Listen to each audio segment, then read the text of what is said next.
Hello friends, welcome to Joy of Life. So today we are going to do a hard problem from Leetcode. The problem number is 23, um, merge k sorted list. So you're given an array of k linked list. Each list is sorted in ascending order. Merge all linked list into one sorted linked list and return it. Okay. You're given with k linked list. And here in the example, we see that they have shown it like an array, but do remember that this is a linked list. So we have a value, we have the next pointer to the next node, and what we need to do is we need to come up with one list. So we have k list, and we need to come up with one list, which is the output that you see over here, and which is sorted. So one is taken first, then this one is taken, then this two is taken, then this three is taken, then four, four, five, six. So here is the output, and the linked list will be like this. At the end, we should return the pointer to the head of a new list, which looks something like this. Here are some other examples that if you are given with an empty list, you return an empty list, so on and so forth.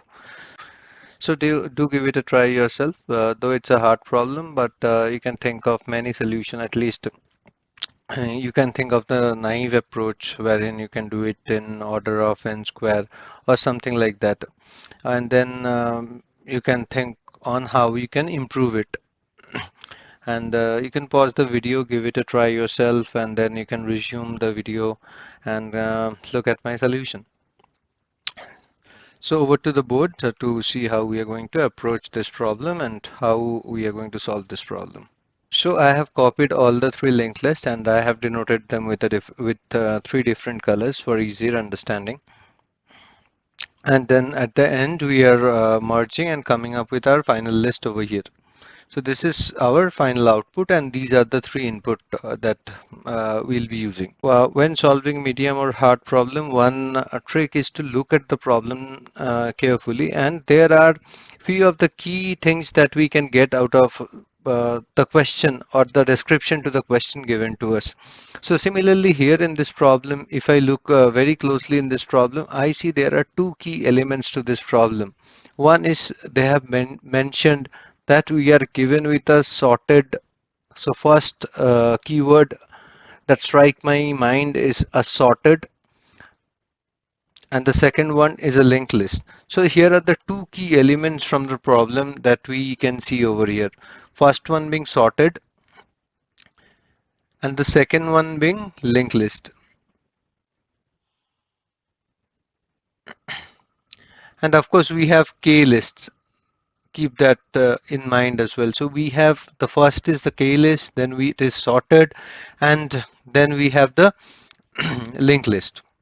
So these are the hints that we have from the problem, right? And we are going to use this hints in order to come up with our output list. So let's say we start creating the output list. So when I start creating my output list, so my first node, so whatever it is, whatever value it is, we need to figure that out. And what do I need, what do I know when I see these hints over here? So the most important hint that we have while constructing the output list is the word sorted. So I know all the k lists that is given to me are sorted. So what does that mean? So that means the value of my first output list node is either of these three values because they are already sorted. So we need to know. So there are two ones. So let's say this one is selected.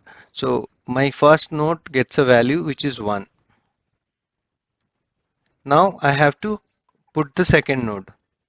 Now again for second node also I don't know what value it is. So basically I can say that this node is now gone because it has already gone to my output list.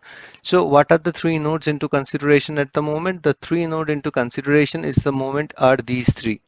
So we choose the minimum and we get this one next, right? So we put the next one, okay? And when this next one is gone, what do we know? that the value for the next node would be any of these three. So if you look at this problem, so you will see that at a time we are just considering k nodes over here, where k is the number of sorted list given to me, right? So I know the value is one of these three. So the minimum value is 2. So 2 is gone. So the next values are this, right? Then I see the minimum value is 3. So I'll move over it a little fast. So let's say it's 3. So this is gone. So this came into consideration now. So on and so forth. So we'll get a 4 next. So this 4, let's say this 4 is gone. Any of the 4 it could be, it doesn't matter. So again, when this 4 is gone, what I have is these 3 nodes. So if I have to choose again, the next 4 will come next. Nothing more to add in this list because we have hit the null. So the next node, what I can consider is a 5. So this is gone, and nothing to add, nothing more to add here. So the next available option is 6. So we put 6 and we have the output. Pretty simple, right? So only the question is that we need to look at, so we need to consider n nodes, sorry, k nodes, and we have to find the minimum between them. So when now you just start thinking in the direction, who can tell me what is the minimum value that I can get out of a data structure in let's say constant time. So if you think about it, what I see is I am given with say let's say I am given with 5 numbers,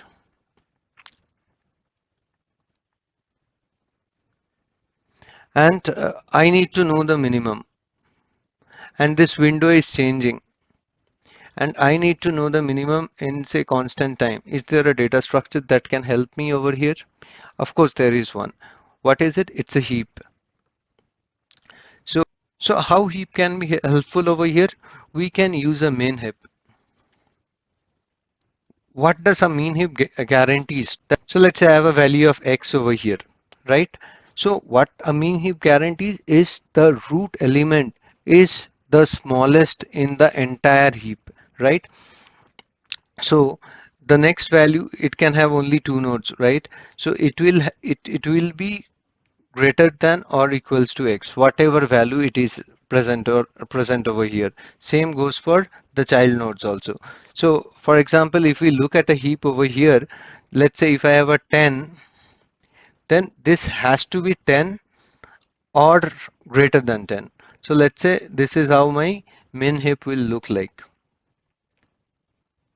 So I'm just using some of the random numbers in order to create this heap. A heap is a complete binary tree. So what does that mean? It means that the tree is filled from top to bottom and left to right. There are different flavors of heap, like a mean heap, where the root element is the smallest, and there is a max heap where we have the root element being the biggest in the heap. So if I say a max heap, then it would be like less than or equal to y. Okay, so in our case, we need to find out the minimum. So we are going to use the min heap, and we'll soon see how min heap is going to help us in order to come up with the solution. So let me clear this up. So once again, we will start creating our output list, and this time we are going to use a heap and see how the heap will make a difference.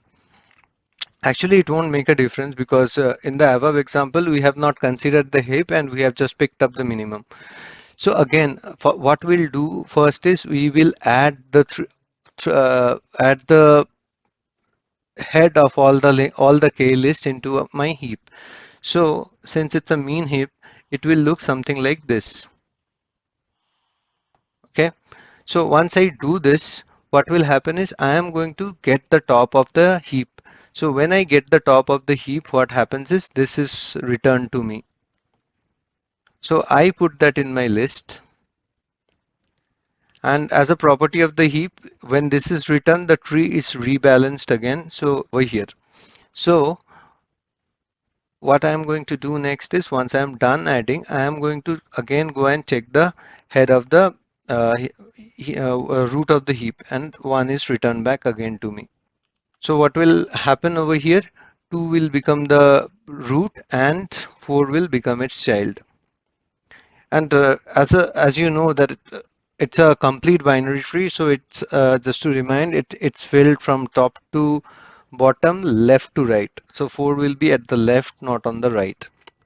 Okay, so this one is also taken and we add its child, so 3 is added back over here. So again we look for the top of the heap, but 2 is returned to me. So what will happen? 2 will go here. Now 3 and 4 will compete to become the root of this tree. So since 3 is smaller, so 3 will go up and 4 will remain as child. And we are also, since we have added, okay, we have already added it. Okay, so this 2 is consumed. So what will happen is 6 will be added to the tree. So this 6 is added. So this 2 is also consumed, right? Let me cut it off. Okay. So next time I look for the min, what I get is a 3. So again, at the call of the root, 3 is returned. And what happens now is 4 and 6 compete to become the root. So 4 wins and 6 comes to the left. It doesn't remain on the right. Just notice it goes to the left because left has to be filled. Left cannot be empty. This this is not a this is not a heap because this is not a complete binary tree. This is not, because we have a null here. Okay, so 6 will come to the left. Okay, again, what do? We are going to, 3 is added. Let me strike 3 off and let me add 3's child, which is a 4. So 4 will come here. So again, we look for the root and we get a 4 this time. This 4 is returned, right?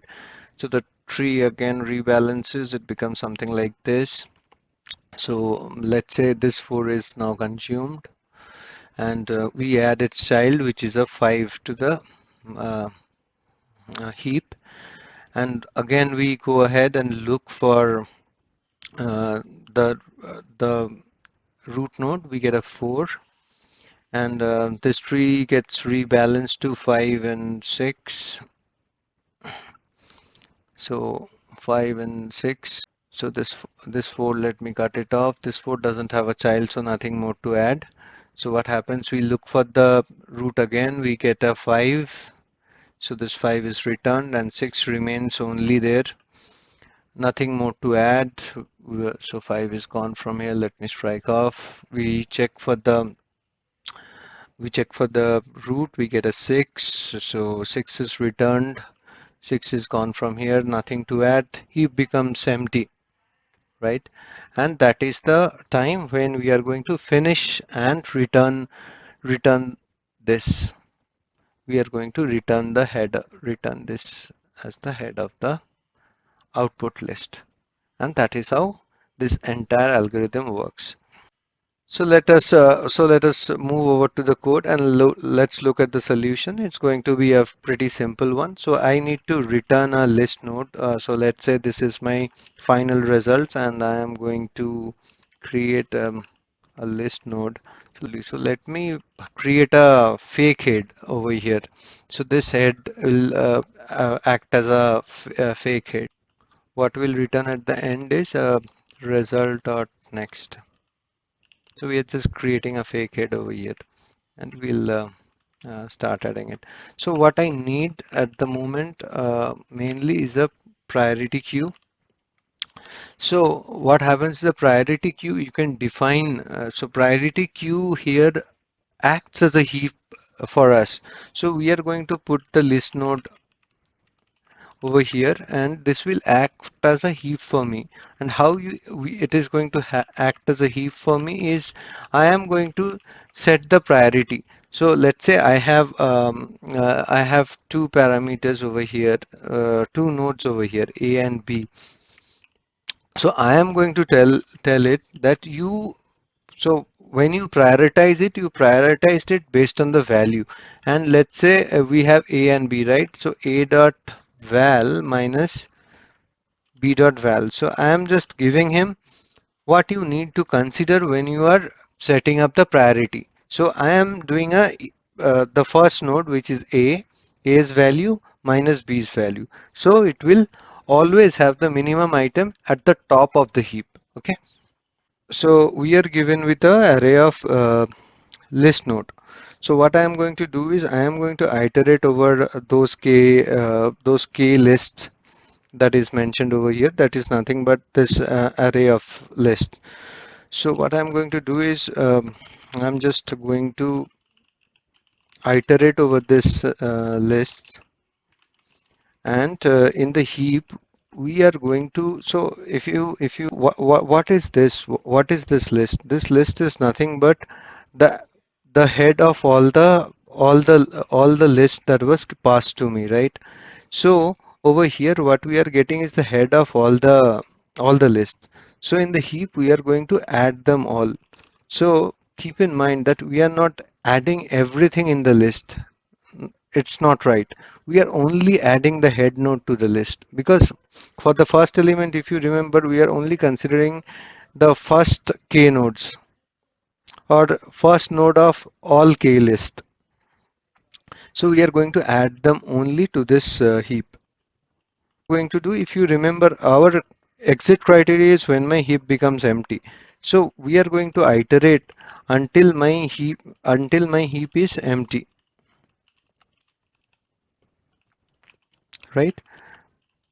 And at every iteration, what is the first thing we are going to do? If the heap is not empty, we are going to get the min node. Min node means the top of the list. So basically we are just going to do a heap dot remove. So what does heap dot remove does? It removes the element at the top of the heap, right? And that is for sure the minimum element for me. Okay, so we got the top of the heap here.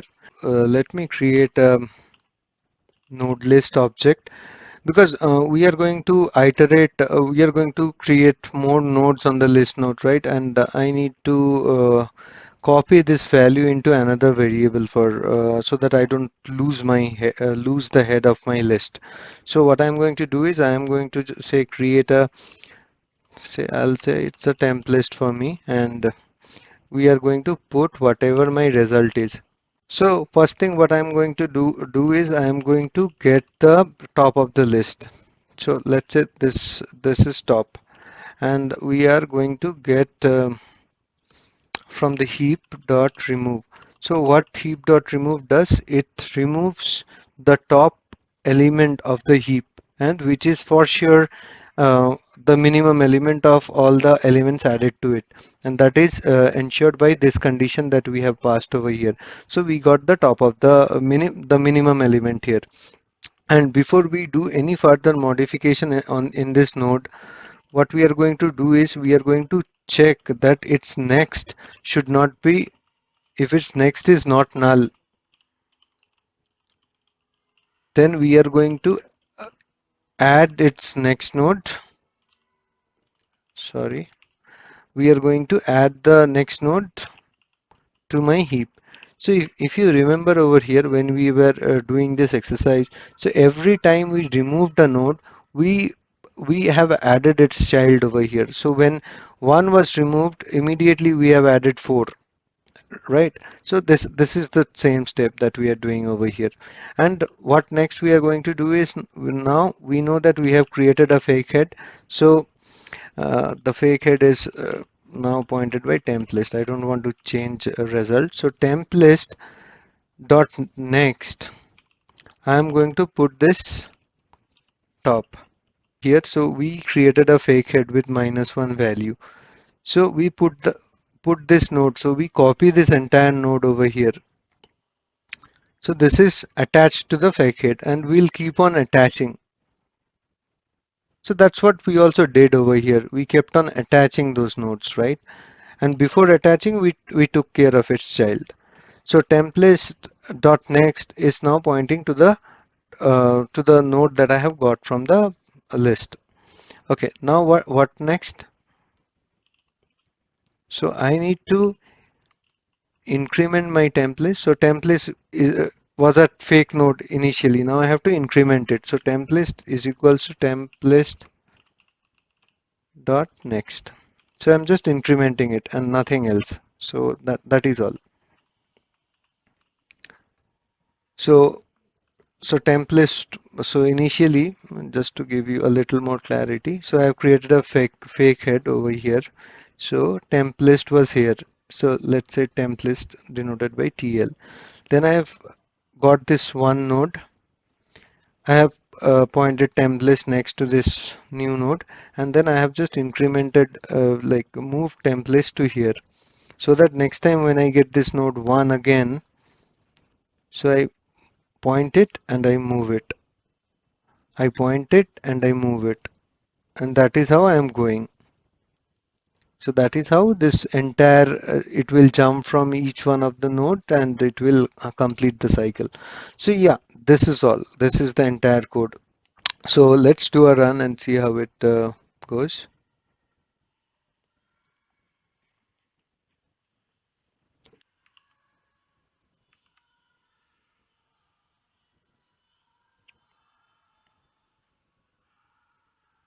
It would be list node, not node list. I hope here also list node. Let's run it again. Yep, so it has been accepted. Let's do a submit and check for a broader range of test cases.